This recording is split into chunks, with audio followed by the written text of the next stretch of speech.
నంద్యాల జిల్లాలో టీడీపీ నాయకులు భీతావాహ వాతావరణం సృష్టించారు. మహానంది మండలం మస్జిద్పురం గ్రామంలో వైఎస్ఆర్సీపీ వర్గానికి చెందిన దళితులపై టీడీపీ నాయకులు దాడికి పాల్పడ్డారు.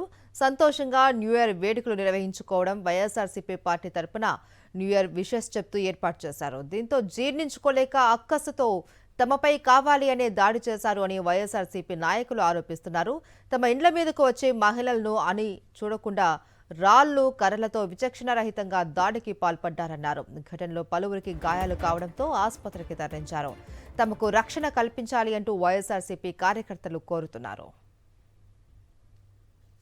అంతా టీవీ పనులు సార్, వాళ్ళంతా టీవీ పనులు నడిచినారు సార్. ఎవరు ఆడుతున్నారు, మా పిల్లలు ఆడుతున్నారు, ముందు వచ్చినాం సార్. ఆ వద్దులు అందరూ తాగిచ్చినారు సార్. ఇరిపిస్తున్నారు, మధ్యలో 2-3 మనుషులు ఉన్నారు. ఇరిపిస్తున్నారు కూడా ఉరికి ఇచ్చినారు సార్. ఇంకో రాళ్ళు తీసుకొని వచ్చినారు సార్. రాళ్ళు చేసినారు. మొన్న మరదలో గైమి దానమని కొడుతున్నారు. ఆమె ఇంటికి పోయేదాకా పక్కన రాయి వేసి కొట్టుతారు కానీ ఇంటి మీద పడేది సార్. ఏంటో సార్ వాళ్ళు టీడీపీ వచ్చి ఏదో మా తాయి వచ్చి మా పిల్లోడు దావాలంటే మా పిల్లోడు కొడుతుంటే మేము పోయినాం సార్.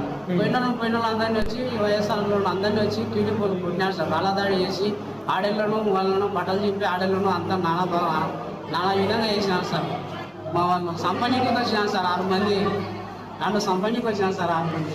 ఏంటంటే ఫ్లెక్సీ కట్టాం సార్ మేము వైఎస్ఆర్ వాళ్ళు టీడీపీలు ఎక్కువ నిన్నటాల వచ్చి మా మీద అలైతం చేస్తున్నారు సార్. అందరూ వచ్చి పాత కక్షలు అంటే పాత కక్షలు ఉన్నాయి సార్. వాళ్ళు మేము ఫస్ట్ నుంచి వైఎస్ఆర్ ఉన్నాం సార్. వాళ్ళు మధ్యాహ్నం జంప్ అయినాయి, వాళ్ళు మా మీద కక్ష కట్టుకుంటాం సార్.